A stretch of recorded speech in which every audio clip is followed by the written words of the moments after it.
Tersangka tudingan ijazah palsu Jokowi, Roy Suryo, berencana untuk menggugat penghentian proses hukum atau SP3 terhadap Egy Sujana dan Damai Hari Lubis. Roy menyebut ada cacat prosedur dalam pemberlakuan restoratif justice hingga penerbitan SP3. Baca pertimbangannya. A, B, C, D, E, F, G, H, I, J, K. Itu adalah laporan dari Jokowi, laporan dari Lejumanan, laporan dari Ade Kurniawan, laporan dari Kamis Samuel Sweken, penetapan tersangka, SPDP, L-nya tiba-tiba loncat SP3. Ini nggak bisa, harusnya ada RJ-nya kapan, surat permohonan RJ-nya kapan, tiba-tiba ini meloncat begitu saja.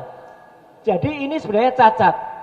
Nah, ada keinginan, ini lagi dibicarakan, apakah kita mempertanyakan SP3 itu. Tapi ya, apapun itu yang akan dilakukan, saya terutama atau kami ikut dengan keputusan tim hukum. Jadi kalau tim hukum mau gugat SP3 silakan. Sebelumnya, Polda Metro Jaya menerbitkan surat perintah penghentian penyidikan kasus dugaan fitnah ijazah palsu Joko Widodo. SP3 itu diterbitkan untuk tersangka Egy Sujana dan Damai Hari Lubis usai mengajukan permohonan restoratif justice. Kabid Humas Polda Metro Jaya menganggap penerbitan SP3 terhadap Egy dan Damai Lubis adalah bentuk akomodasi pada permohonan restoratif justice yang diajukan Egy dan Damai Hari Lubis. Tim Liputan Anyus melaporkan.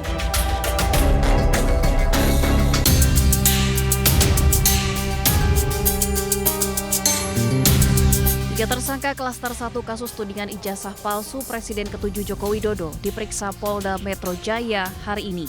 Mereka adalah Rustam Effendi, Kurniatri Royani, dan Rizal Fadilah.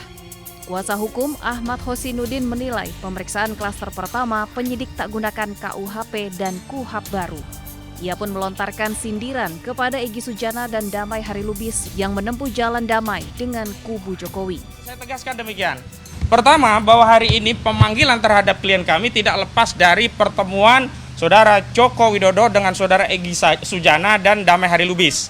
Saat itu, Saudara Egy Sujana meminta kepada Joko Widodo untuk perintahkan Kapolri, perintahkan Kapolda, perintahkan Direktur Tindak Pidana Umum Polda untuk mencabut cekal dan meng-SP3, menghentikan kasus dari Egy Sujana. Dan itu benar-benar dijalankan. Hosinuddin juga menambahkan restoratif justice yang ditempuh Egy Sujana dan Damai Hari Lubis bukan berarti menyatakan ijazah Jokowi asli, namun justru upaya memecah belah kesepahaman para tersangka. Kini usai status tersangka Egy Sujana dan Damai Lubis dicabut, tersangka tudingan ijazah palsu Jokowi menyisakan 3 orang di klaster 1 dan 3 orang lainnya masuk dalam klaster 2, Roy Suryo, Rismon, dan Dr. Tifa. Dari Jakarta, Dilami Aulia, Yudi Richard, iNews melaporkan.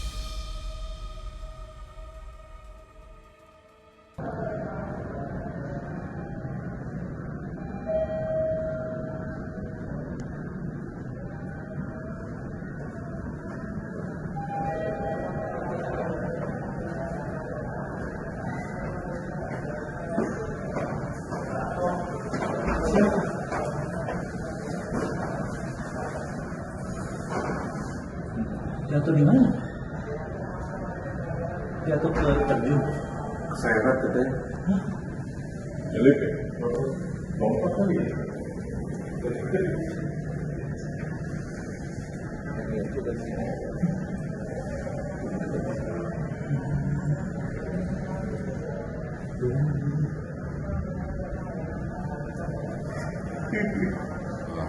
Pas dievakuasi aja.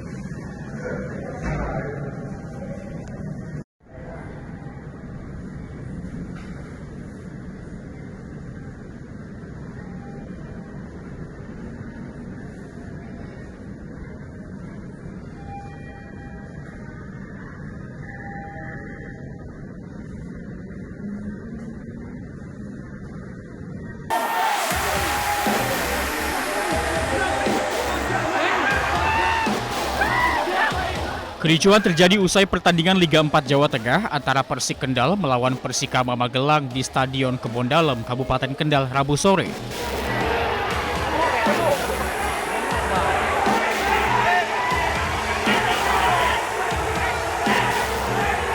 Pendukung yang tidak puas dengan keputusan wasit turun ke lapangan dan mengejar wasit. Petugas pun bertindak tegas dan mengamankan sejumlah supporter. Seorang polisi pun terluka akibat lemparan supporter. Babak akhir kesan yang terberat sebenarnya gol, tapi AW2 itu yang begini. Itu dari supporter mana, Pak? Ya dari supporter Persik Kendal sendiri juga. Komunitas apa, Pak? Bomber ya? Ya ada sebelah timur, sebelah barat, penonton umum. Dalam pertandingan lanjutan Liga 4 Jawa Tengah, tuan rumah Persik Kendal harus tunduk dan kalah 1-2 dari Persikaba Magelang. Dari Kendal, Jawa Tengah, Edi Prayitno, iNews melaporkan.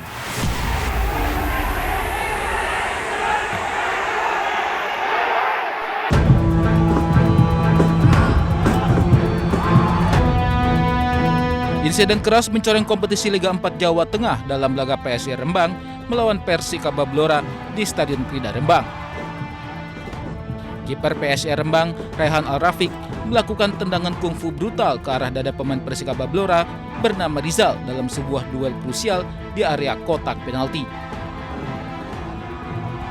Dalam rekaman video amatir terlihat jelas Rizal yang mencoba untuk mengejar bola umpan tendangan bebas yang mengarah ke kotak penalti PSIR dihentikan dengan tendangan kungfu Raihan yang mendarat di dada. Ironisnya, insiden tersebut tidak dilihat wasit sebagai pelanggaran. Pertandingan sendiri berakhir dengan skor imbang tanpa gol dan membuat Persikaba memastikan tempat di babak 16 besar. Kiper PSIR Rembang, Raihan Al-Rafiq pun meminta maaf atas aksi brutalnya tersebut. Saya dengan kesadaran penuh dan atas nama pribadi saya memohon maaf atas insiden yang menimpa salah satu pemain Persikaba Blora atas nama Rizal Dimas Agesta. Insiden sore tadi murni akibat gerakan refleks saya tanpa ada sedikit pun niatan untuk mencederai saudara kami Rizal. Saya juga minta maaf kepada segenap manajemen dan ofisial Persikaba Blora atas insiden sore tadi. Sebelumnya kejadian serupa juga terjadi di Liga 4 Jawa Timur antara Putrajaya Pasuruan melawan Perseta Tulung Agung. Salah satu pemain Putrajaya, Muhammad Hilmi, menerjang pemain Perseta, Firman Nugraha, dengan tendangan kungfu hingga terkapar. Selain itu, aksi kekerasan dalam sepak bola juga terjadi di laga Liga 4 Piala Gubernur DIY antara Universitas Ahmad Dahlan atau UAD FC kontra KAFI Jogja FC. Salah satu pemain klub KAFI melancarkan tendangan kungfu ke arah salah satu pemain UAD. Mirisnya, wasit hanya memberikan kartu kuning kepada pelaku. Sementara korban terus bermain meski dalam kondisi kesakitan. Tim Liputan iNews melaporkan.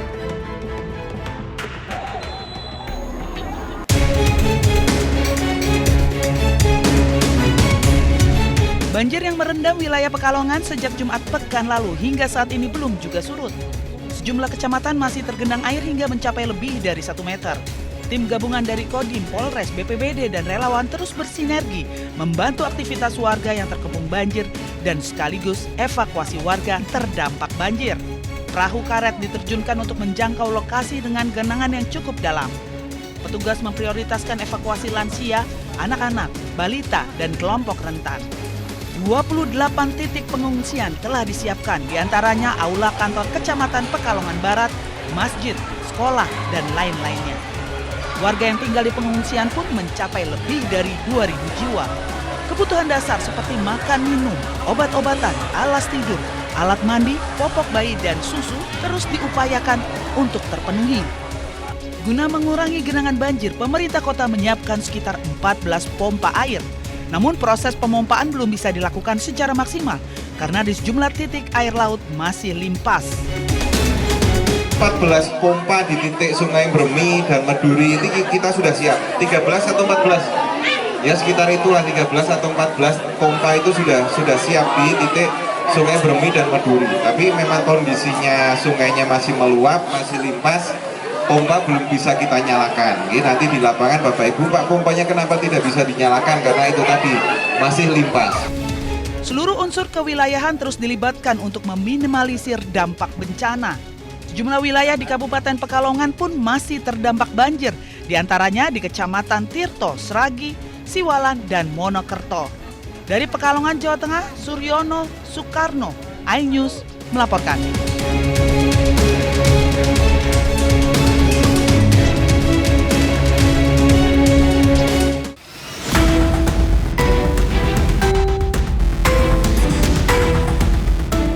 Beginilah kondisi SD Negeri Karangrowo, Kecamatan Jakenan, Kabupaten Pati, Jawa Tengah yang terendam banjir selama hampir 2 pekan. Sekolah terendam banjir dengan ketinggian air lebih dari 80 cm. Banjir terjadi akibat luapan Sungai Juwana. Pihak sekolah terpaksa menumpuk meja serta menata buku arsip dan rapor siswa agar tidak terendam banjir. Para guru mengganti metode pembelajaran menjadi daring atau dari rumah. Belajar di rumah ya, pembelajaran daring itu sudah mulai hari Rabu kemarin, tanggal 13. Dan kami upayakan pembelajaran yang anak-anak memungkinkan untuk bisa dilaksanakan dengan mudah dan tidak memberatkan anak-anak. Tak hanya SD Negeri Karangrowo, terdapat 5 SD lain di Jakenan yang sampai saat ini masih terendam banjir. Dari Pati, Jawa Tengah, Vindi Agil, iNews melaporkan.